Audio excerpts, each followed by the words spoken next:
حاضرین مجلس، ہمارا سلسلہ چل رہا تھا انبیاء کرام کے سیرت سے جو واقعات ملتے ہیں اس سے ہماری رہنمائی کیسے ہو سکتی ہے۔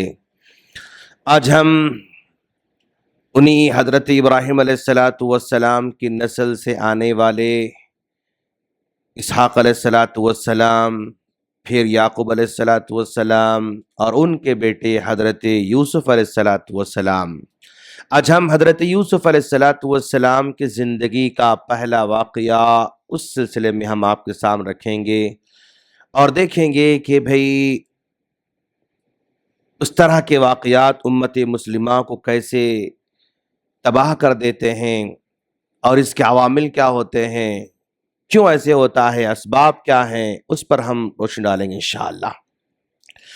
حضرت یوسف علیہ السلام بیٹے ہیں حضرت یعقوب علیہ السلام کے، اور حضرت یعقوب علیہ السلام بیٹے ہیں اسحاق علیہ السلام کے، اور اسحاق علیہ السلام بیٹے ہیں حضرت ابراہیم علیہ السلام کے۔ یعقوب علیہ السلام کو اللہ تبارک و تعالی نے 12 بیٹے عطا فرمایا، اور ان میں سب سے چھوٹے یہ حضرت یوسف علیہ السلام ہیں، اور بہت ہی چہیتے ہیں، پیارے ہیں۔ ظاہر بات ہے عام طور پر آدمی جتنے بچے ہوتے ہیں، جو آخری بچہ ہوتا ہے، چھوٹا بچہ ہوتا ہے، اسے زیادہ پیار کرتا ہے، زیادہ محبت کرتا ہے، اور وہ محبت نظر بھی آتی ہے دوسرے بچوں کو، محسوس ہوتا ہے دوسرے بچوں کو کہ ہمارے ابو ان کو زیادہ چاہتے ہیں۔ چنانچہ ایک مرتبہ حضرت یوسف علیہ السلام نے خواب دیکھا کہ اس میں 11 ستارے سجدہ کر رہے ہیں، سورج سجدہ کر رہا ہے، چاند سجدہ کر رہا ہے۔ اس کا تذکرہ ظاہر بات ہے چھوٹے بچے اپنے والد کے سامنے کرتے ہیں تو انہوں نے بھی کر دیا، ذکر کیا، لیکن حضرت یعقوب علیہ السلام نے کہا بیٹا یہ خواب تم کسی کو بیان نہ کرنا، بلکہ اس کو تم خاموش رہنا، کیوں ہو سکتا ہے جو ہے بھائی تمہارے دشمن بن جائیں، اس طرح کی بات کہی۔ لیکن عام طور پر جب کبھی چھوٹے بچوں سے کسی بات سے منع کیا جائے اور ان کو روکا جائے تو وہ ڈیفینیٹلی وہ کام کرتے ہیں جس سے ان کو منع کیا گیا ہے۔ انہوں نے بھائیوں کو سنایا اور بھائی سن کر تعجب میں پڑ گئے، اور ان کو لگا کہ بھئی یہ ہمارے بھائی بہت آگے جانے والے ہیں، اور ہمارے ابو ہمارے مقابلے میں ہمارے بھائی کو زیادہ چاہتے ہیں، ان سے زیادہ محبت کرتے ہیں، تو پھر بھائیوں کے اندر حسد پیدا ہو جاتا ہے، اور اسی حسد کی وجہ سے وہ آپس میں مشورہ بھی کرتے ہیں کہ ان کو ہم راستے سے ہٹا دیں گے۔ بھائی مشورہ دیتا ہے کہ ان کو قتل کر دیں گے، تو بھائی کہتے ہیں کہ بھائی قتل کیسے کر سکتے ہیں اپنے بھائی کو، ہم لوگ اپنا بھائی ہے قتل کیسے کر سکتے ہیں، چنانچہ قتل کرنے کا پلان کینسل ہو جاتا ہے۔ اور ایک بھائی کہتا ہے کہ اس کو ہم دور جنگل میں چھوڑ کے آ جائیں گے، تو پھر کہتے ہیں کہ اگر چھوڑ کے آ جائیں گے تو پھر واپس لوٹ کے آ جائیں گے، پھر جو مسئلہ پہلے تھا بھی وہی ہو جائے گا۔ تیسرا کہتا ہے کہ ہم کسی دور کنویں میں ڈال کے آ جائیں گے، پھر یا تو ہلاک ہو جائیں گے یا کوئی اور مسافر لے کر چلا جائے گا۔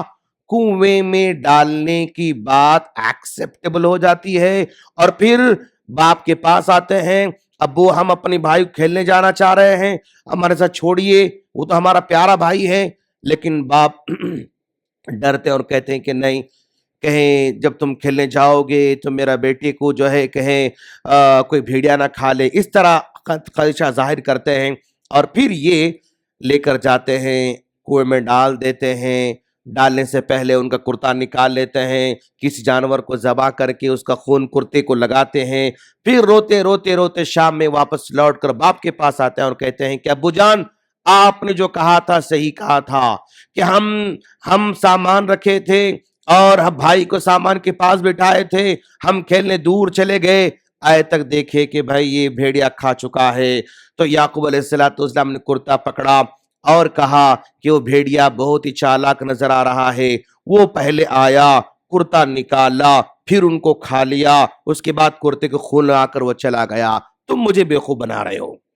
بھی اگر کوئی جانور کھاتا تو پورا کرتا پھٹا ہوا ہوتا تھا، پورا جو ہے لباس پھٹا ہوا ہوتا تھا، لیکن پورا لباس اترا ہوا ہے، خون لگا ہوا ہے، لیکن آپ نے کہا کہ فصبر جمیل، میں صبر کرنے والا ہوں۔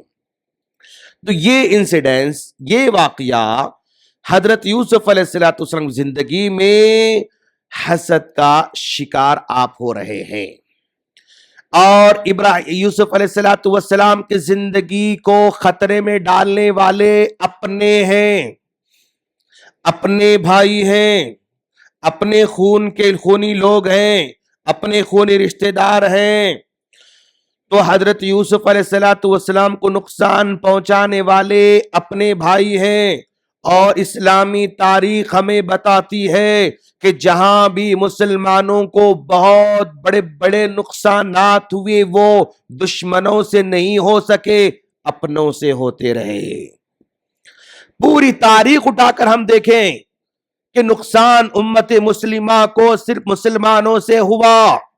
اب ذرا ہم تاریخ کے پنے کو اگر ہم کھول کر دیکھیں تو ہمارے سامنے بغداد کی تاریخ نظر آتی ہے، شاندار تاریخ بغداد کی نظر آ رہی ہے۔ 500 سال مسلمان وہاں پر حکومت کر رہے ہیں۔ بغداد کی لائبریری بیت الحکمہ، جس میں لاکھوں کتابیں، وہاں پر لاکھوں کتابیں ہیں۔ بغداد میں ابن سینا جیسے سائنٹسٹ پیدا ہو رہے ہیں، بغداد میں رازی جیسے سائنٹسٹ پیدا ہو رہے ہیں، اور بغداد میں اتنے یعنی کتابیں، اتنی لائبریریاں بھری پڑی ہوئی ہیں۔ لیکن جب آخری خلیفہ المعتصم باللہ ہوا کرتا ہے اور اس کا وزیر ابن العلقمی ہوتا ہے جو کہ شیعہ ہوا کرتا تھا، اور المعتصم باللہ کا مقابلہ ہے منگول سے، اور یہ منگول اس پر حملہ کرنا چاہتے ہیں بغداد پر، لیکن بغداد میں 1,60,000 فوج ہے، 1,60,000 فوج ہے۔ اس پہ حملہ کرنا ان وحشیوں کے لیے ممکن نہیں۔ منگول وحشی قوم ہے، منگول جنگل میں رہنے والی قوم ہے، منگول جانوروں کا شکار کر کے پلنے والی قوم ہے، منگول خیموں میں رہنے والی قوم ہے، منگول کو یعنی تعلیم سے کوئی تعلق نہیں، منگول کو دین سے کوئی مطلب نہیں، منگول کو تہذیب سے کوئی مطلب نہیں، منگول کو رحم سے کوئی مطلب نہیں، بس یعنی جو بھی دشمن سمجھتے ہیں اس کو تباہ تاراج کرنا، وہ ان کا شیوا ہے۔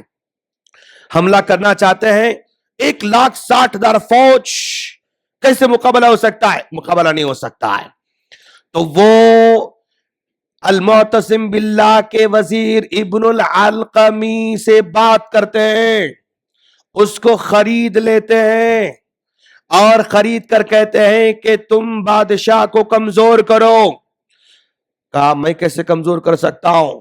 کہا تم بادشاہ سے کہو کہ تمہاری فوج بہت زیادہ ہوتے جا رہی ہے، اور مجھے ایسے لگ رہا ہے اندرونی باتوں سے کہ فوج بغاوت کرنے والی ہے۔ اگر فوج بغاوت کری کہ تمہاری بادشاہت ختم ہو جائے گی، تو ایک کام کرو، فوج شوق ذرا کم کر دو، فوج کو ملک کے مختلف حصوں میں تقسیم کر دو، مختلف حصوں میں اس کو بانٹ دو، تقسیم کر دو۔ ایک جگہ رہیں گے تو بغاوت ہو سکتی، پورے ملک میں پھیل جائیں گے تو بغاوت کے چانسز کم ہو جاتے ہیں۔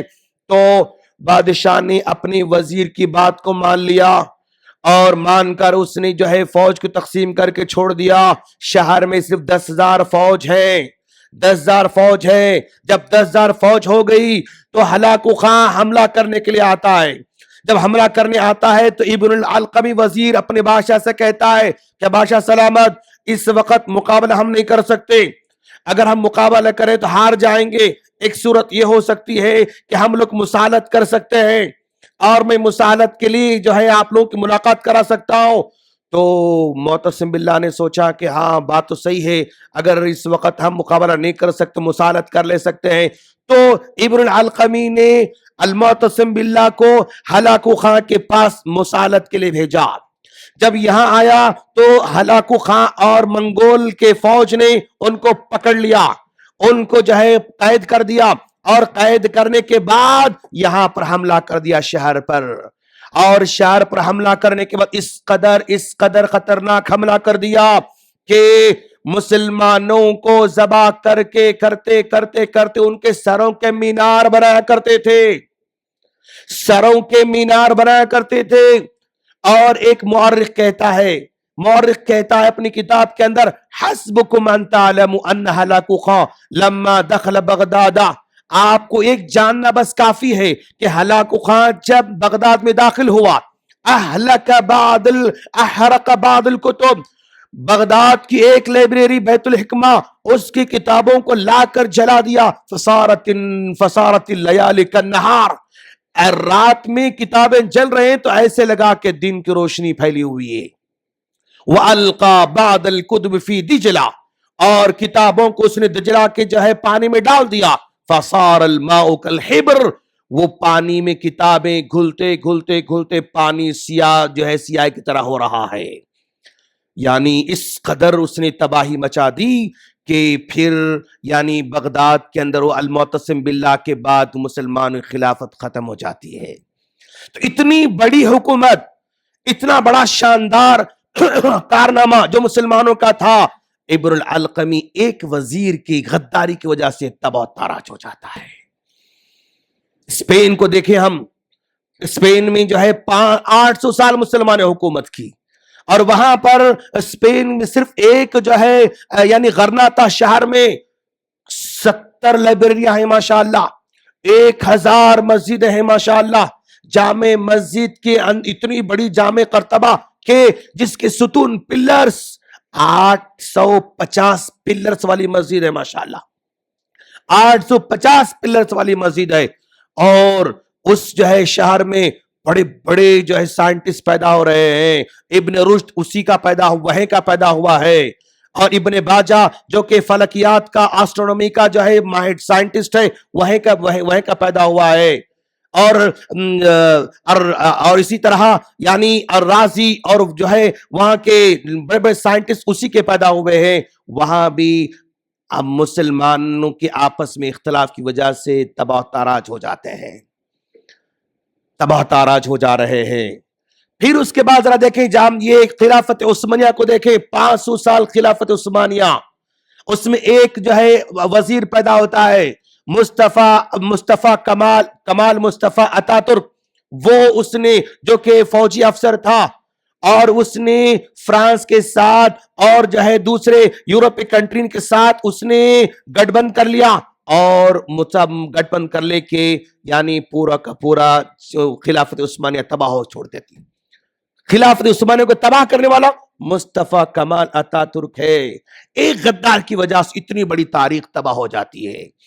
1948 آتا ہے، فلسطین پر اسرائیل قبضہ کر لیتا ہے. پوری دنیا کے مسلم حکمران خاموش بیٹھے ہوئے ہیں، پوری دنیا کے حکمران خاموش بیٹھے ہوئے ہیں، بلکہ اسرائیل سے دوستی کرنا چاہتے ہیں. مسلمان حکمرانوں کی خاموشی کی وجہ سے 1948 میں اسرائیل فلسطین پر قبضہ کر لیتا ہے.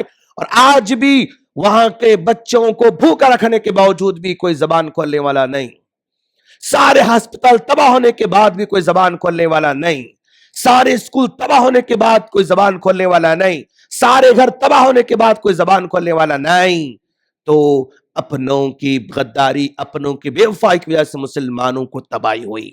عراق کو دیکھیں اب 2001 میں کیا ہوا، یعنی وہاں پر بھی غداری کی وجہ سے ملک تباہ ہو گیا. پھر افغانستان کو دیکھیں 2003 میں کیا ہوا، وہاں کے اپنوں کی غداری کی وجہ سے ملک تباہ ہو کے چھوڑ گیا. تو یہ مسلمانوں کی سب سے یعنی بدترین تاریخ رہی ہے کہ جہاں بھی مسلمانوں کو نقصان ہوا، اپنوں سے نقصان ہوا، بے وفائی کی سے نقصان ہوا، غداری سے نقصان ہوا. جس طرح یوسف علیہ السلام جو نقصان اٹھانا پڑا وہ اپنے بھائیوں کی وجہ سے تھا، بھائیوں کے حسد کی وجہ سے، بھائیوں کی نااہلی کی وجہ سے، بھائیوں کی جو ہے وہ کینہ کپٹ کی وجہ سے یوسف علیہ السلام کنویں میں جانا پڑا. تو پوری مسلمانوں کی تاریخ یہ بتاتی ہے کہ ان کو نقصان پہنچانے والے صرف اپنے تھے. اس لیے کوئی شاعر کہتا نا، ہمیں تو اپنوں نے لوٹا اوروں میں کیا دم تھا، کچھ ایسی کچھ ہے. تو تاریخ ہماری ایسی بھری پڑی ہوئی ہے. اللہ سے دعا ہے اللہ ہم تمام کو سوچنے کی توفیق فرمائے، تدبر کرنے کی توفیق عطا فرمائے، اپنے ذہن کے دماغوں کو کھولنے کی توفیق عطا فرمائے، اور بیدار ہونے کی توفیق عطا فرمائے، اور عقل کو استعمال کرنے کی توفیق عطا فرمائے. آمین. السلام علیکم ورحمۃ اللہ وبرکاتہ.